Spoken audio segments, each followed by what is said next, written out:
Wala sa kasaganaan ang ganda ng buhay. Sapagkat wala tayong dinalang anuman sa sanlibutan at wala rin tayong mailalabas na anuman. Nakikigamit lang. No? Nakikigamit lang ang bawat isa po sa atin. Nakikihiram lang ang bawat isa sa atin.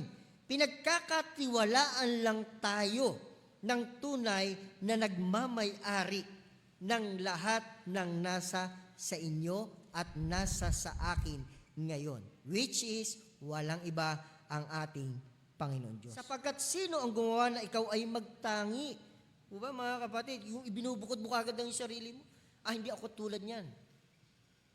Hindi ako katulad nila. Hindi ako ganun. Hindi ako ganun. Mga kapatid, huwag mo itatangi. At anong nasa iyo na hindi mo tinanggap, ngunit kung tinanggap mo ay bakit mo pinagmamapuri tulad ng hindi mo tinanggap. Yun po sabi ng banal na kasulatan. Huwag mo ipagmamapuri kasi may Diyos na nagtiwala lang sa iyo. Ipinagkatiwala lang sa iyo ng Diyos yan. Kaya gamitin mo. Para saan? Sa ikapupuri niya. Diba? Huwag mong kalimutan na papurihan mo ang Diyos sa pamamagitan ng iyong tinatangkilik